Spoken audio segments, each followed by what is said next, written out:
اب آ رہا ہے یونیورسل ٹروتھ، آفاقی حقیقت اس کے اوپر۔ افتؤمنون ببعض الکتاب وتکفرون ببعض، تم اللہ کی کتاب کے کچھ حصے پہ ایمان رکھتے ہو اور کچھ کو چھوڑ دیتے ہو۔ یعنی اس پہ تو ایمان رکھا تم نے کہ قیدیوں کو آزاد کرنا ثواب کا کام ہے، لیکن جو ان کو قتل کر کے یا ان کو مجبور کیا اپنے ملک سے نکلنے پر، وہ بھی تو اللہ نے کتاب میں ہی نازل کیا تھا، اس پہ تو تم ایمان نہیں لے کر آئے۔ آدھے دین اپنی مرضی کا لے لیا اور آدھا دین اپنی مرضی سے چھوڑ دیا، اور یہ سب کچھ ہم بھی کر رہے ہیں۔ یہ مسلمانوں کے اندر یہ رائج ہے کہ وہ رمضان شریف کا خدا اور ہوتا ہے اور غیر رمضان کا اور۔ رمضان میں ماشاءاللہ یعنی ایسی نمازیں پڑھتے ہیں کہ جو پکے نمازی ہیں وہ بھی پریشان ہو جاتے ہیں کہ یار مطلب ہم بھی اس طرح کی نماز نہیں پڑھ سکتے، لیکن جیسے ہی عید کا چاند نظر آتا ہے تو صبح کا بھی انتظار نہیں کرتے، کیونکہ شیطان رات کو جو آزاد ہو جاتا ہے اسی وقت ویلکم کہتے ہیں۔ اور جناب آپ دیکھ رہے ہیں نوجوانوں کو اسلامی بہنوں کی خدمت کے لیے بازاروں میں گھوم رہے ہوتے ہیں، ٹھیک ہے، کسی نے سودا کسی کا وزنی ہو تو جا کے مدد کر دیں، اس لیے جا رہے ہوتے ہیں نا۔ تو یہ چند دین کے چند حصوں پہ عمل کرنا، بعض کو عمل کرنا، بعض کو چھوڑ دینا، یہ ہر جگہ اپلائی ہوتا ہے۔ قرآن اس لیے تو استعمال ہو رہا ہے کہ جی اس کی تلاوت کی جائے، اور جو اصل مقصد تھا اس پہ عمل کرنا وہ چھوڑ دیا۔ وہ بھی تو قرآن ہی کہہ رہا تھا نا، یہ قرآن اس لیے نازل ہوا ہے تاکہ اس پہ تدبر کرو، اس سے نصیحت حاصل کرو، سورہ صاد کے اندر وہ چھوڑ دیا، اور کہا جی قرآن میں ہے کہ جی تلاوت کرو اس کی، قرآن حکیم کی، جیسا کہ تلاوت کرنے کا حق ہے، ٹھہر ٹھہر کے پڑھو۔ یہ عمل ہو رہا ہے، جو اصل مقصد تھا وہ چھوڑ دیا۔ اسی طریقے سے آپ احادیث کی کتابوں میں بھی آ جائیں، اگر نماز کے طریقے کی بات کریں کہ جی بخاری مسلم میں نماز کا طریقہ جو ہے وہ اس طریقے سے لکھا ہوا ہے، رکوع میں جاتے وقت اٹھتے وقت رفع الیدین، وہ کہتے ہیں آپ اس کو چھوڑ دیں، یہ تو اگر ہم کریں گے تو میرے ماں باپ کیا کہیں گے، میرے رشتہ دار کیا کہیں گے، محلے کے مولوی صاحب ہی ہمیں پکڑ لیں گے۔ ہاں بخاری مسلم سے آپ کو درود شریف کی فضیلت بتا دیں، کوئی دعا سکھا دیں، وہ کہیں گے ہاں جی یاد کر لیتے ہیں، اپنی مرضی کا دین لیں گے۔ تو اب وہ یونیورسل ٹروتھ آ رہا ہے کہ جو لوگ اپنی مرضی کا دین لیتے ہیں، یہ ٹروتھ صرف بنی اسرائیل کے لیے نہیں ہے، قیامت تک کے لیے۔ یہ سورہ بنی اسرائیل میں آگے جا کے ڈیٹیل چیزیں بھی آئیں گی، یہاں پہ سورۃ البقرہ میں سٹارٹ میں یہ جو بنی اسرائیل کے اوپر قرارداد جرم اللہ تعالیٰ نے ان کا مقدمہ کھولا ہے، وہ اس لیے کہ تاکہ امت محمدیہ صلی اللہ علیہ وآلہ وسلم کے لیے عبرت ہو کہ تم لوگوں نے بھی یہ کام نہیں شروع کر دینے جو کر لیے ہیں۔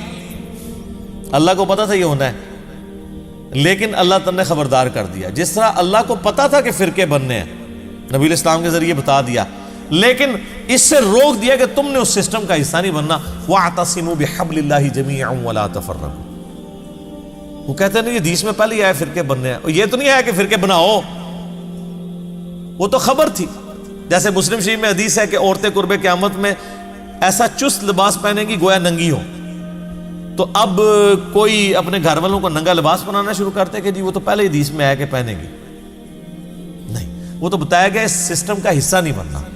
فرقے بنیں گے، تم نے اللہ کی رسی قرآن کو مضبوطی سے پکڑنا ہے، فرقوں میں نہیں بننا۔ یہاں پہ بھی دیکھیں اللہ فرماتا ہے جو لوگ کتاب کے بعض حصے پہ ایمان رکھتے ہیں اور بعض کو چھوڑ دیتے ہیں، فما جزاء من يفعل ذلك، ایسے لوگوں کے لیے جزا نہیں ہے، جزا یعنی یہ سزا کے معنوں میں، کیونکہ عربی میں دونوں طرف یہ استعمال ہوتا ہے، منکم، تم میں سے جو کوئی ایسی حرکت کرے کے لیے اس کے لیے جزا نہیں ہے، الا مگر یہ خزی فی الحیات الدنیا، کہ دنیا میں اللہ تعالیٰ ایسے لوگوں کو رسوا کر دے گا۔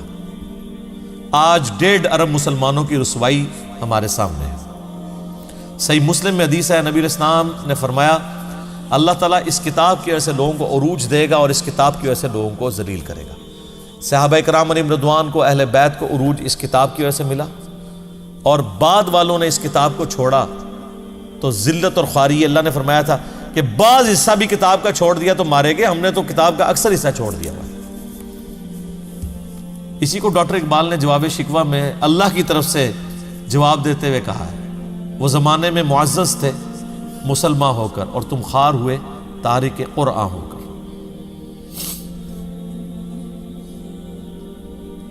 وَيَوْمَ الْقِيَامَةِ يُرَدُّونَ إِلَىٰ أَشَدِّ الی اشد العذاب، اور قیامت والے دن شدید عذاب میں جھونکا جائے گا. یعنی دنیا میں تو رسوائی ہونی ہے، آخرت کا بھی جو ادھار باقی ہے نا وہ تو بہت ہی شدید ہے.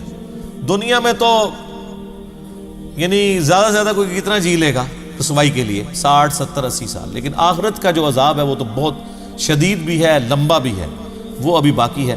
وَمَا اللَّهُ بِغَافِلٍ عَمَّا تَعْمَلُونَ، اور اللہ تعالیٰ غافل نہیں ہے جو کچھ کام تم کر رہے ہو، جو کرتوت تم کر رہے ہو، اللہ کے سب نظر میں ہے. ایک ایک چیز اس نے نوٹ کی ہوئی ہے. اللہ فرشتوں کا محتاج نہیں ہے، اس کے اپنے علم میں. اور فرشتے تو ریاکار کی عبادت بھی لکھ لیتے ہیں. الٹیمیٹ فیصلہ تو اللہ کرتا ہے کہ یار اس نے تو دکھلاوے کے لیے کیا تھا. فرشتے نے 1 کروڑ نیکی لکھی ہے، اللہ کہتا ہے 0 سے ملٹیپلائی. کوئی دل کا حال تو نہیں کوئی جان سکتا. یہ تو اللہ کی خوبی ہے. یا اللہ کسی کو مطلع کر دے اپنے پیغمبروں میں سے، فرشتوں میں سے، جس کے لیے چاہے. اولئک الذین اشتروا الحیاۃ الدنیا بالآخرہ، یہ وہ لوگ ہیں جنہوں نے دنیا کی زندگی حاصل کر لی ہے آخرت کے بدلے میں. آخرت بیچ دی، دنیا خرید لی. حالانکہ سمجھدار وہ ہے جو دنیا بیچ کے آخرت لے. جو سورہ توبہ میں ہے کہ اللہ تعالیٰ نے مومنین کی جانیں اور مال جنت کے بدلے میں خرید لی ہیں. ایسی بیعت کے اوپر، ایسی تجارت کے اوپر ایمان والوں کو چاہیے وہ خوشیاں منائیں کہ اللہ کے آگے انہوں نے اپنی جان اور مال بیچ دیا، اس کے بدلے میں اللہ نے ان کو جنت دے دی. اور یہاں پہ اللہ تعالیٰ ہمارا ان لوگوں کی روش یہ ہے کہ انہوں نے دنیا کی زندگی خریدی ہے، آخرت کو داؤ پہ لگا دی ہے. وَلَا يُخَفَّفُ عَنْهُمُ الْعَذَابُ، ان لوگوں سے عذاب ہلکا نہیں کیا جائے گا. وَلَا هُمْ يُنصَرُونَ، نہ وہاں پر ان کا کوئی مددگار ہو. اللہم اجرنا من النار، اللہم اجرنا من النار، اللہم اجرنا من النار، آمین. یہ میرے بھائیوں کتاب اللہ ہے، یہ کوئی سٹوری نہیں ہے. یہ جو کچھ اللہ تعالیٰ بتا رہا ہے یہ سب کچھ ہو جانا ہے. اوہ کچھ بھی نہیں ہونا، یہ او ہی ہوگی. جو اللہ نے کسی کے ساتھ کر دینا ہے اس نے کر دینا ہے. زمین و آسمان کی مخلوقات مل کر کسی کو چھٹکارا نہیں دے سکتی ہیں اگر اللہ تعالیٰ کسی کے اوپر گرفت کر لے. اللہ تعالیٰ فرماتا ہے اس کے حضور کوئی سفارش بھی کسی کی نہیں کر سکتا سوائے اس کی جو اللہ تبارک و تعالیٰ جس کے لیے خود ہی اجازت مرحمت فرما. وَلَقَدْ آتَيْنَا مُوسَى الْكِتَابَ، اور بے شک ہم نے موسیٰ علیہ السلام کو الکتاب یعنی تورات دی تھی. وَقَفَّيْنَا مِن بَعْدِهِ بِالرُّسُلِ، اور ان کے بعد پے در پے ہم نے رسول بھیجے.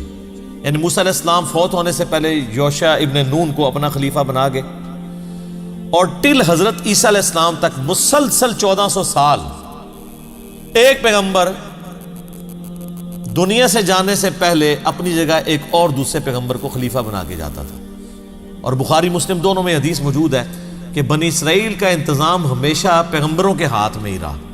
جب ایک پیغمبر فوت ہوتا تھا وہ دوسرے کو اپنی جگہ خلیفہ بنائے گا. جبکہ میری امت میں پیغمبر نہیں ہوں گے، خلفاء ہوں گے. تو یہاں پہ اسی کی طرف اشارہ ہے کہ موسیٰ علیہ السلام اور ان کے بعد پے در پے رسول آئے، اور الٹیمیٹلی اللہ تعالیٰ کی قدرت کا بہت بڑا نمونہ، اللہ تعالیٰ کی قدرت کا شاہکار سیدنا عیسیٰ ابن مریم علیہ السلام وہ تشریف لے کے آئے جو بنی اسرائیل کے آخری پیغمبر تھے، بنی اسرائیل کے. اور اسی کا ذکر آیا وَآتَيْنَا عِيسَى ابْنَ مَرْيَمَ الْبَيِّنَاتِ، اور ہم نے عیسیٰ ابن مریم کو تو بہت بڑے بڑے معجزات دیے تھے. وَأَيَّدْنَاهُ بِرُوحِ الْقُدُسِ، اور روح قدس کے ذریعے ان کی مدد کی تھی. یعنی بنی اسرائیل میں حضرت عیسیٰ علیہ السلام کے لیول کا اور کوئی پروفٹ نہیں تھا معجزات کے اعتبار سے. جبرائیل علیہ السلام کے ذریعے اللہ نے مدد کی. سورہ آل عمران میں، سورۃ المائدہ میں اور سورہ مریم کے اندر 3 سورتوں میں ان کے معجزات کا ذکر ہے کہ وہ مٹی کی مورت بنا کر اس میں پھونک مارتے تھے، اللہ کے اذن سے وہ پرندہ بن جاتی تھی. مردے کو اللہ کے اذن سے زندہ کر لیتے تھے، اور وہ ان کے پیغمبر ہونے کی گواہی دیتا تھا. پھر وہ مر جاتا تھا. یہ نہیں ہے کہ زمین پہ چلنا پھرنا شروع کر دیتا تھا, نہیں. وہ تو سورہ یاسین میں اللہ تعالیٰ نے واضح فرما دیا ہے کہ جو مر چکے ہیں نا وہ دنیا میں نہیں واپس اب آنے گے. سورۃ الواقعہ میں بھی ذکر موجود ہے. تو اس کے علاوہ وہ مادر ذات کوڑی اور اندھوں کو اللہ کے اذن سے شفا دیتے تھے, یعنی جن کے ڈھیلے بھی نہیں آنکھوں کے ہوتے تھے نا, وہ مٹی رکھ کے تو ہاتھ پھیرتے تھے تو آنکھیں آ جاتی تھی. سر آنکھیں ہوں بھی بنائی چلی جائے تو اس طرح آنکھیں واپس نہیں آتی ہیں. اتنے بڑے بڑے معجزات.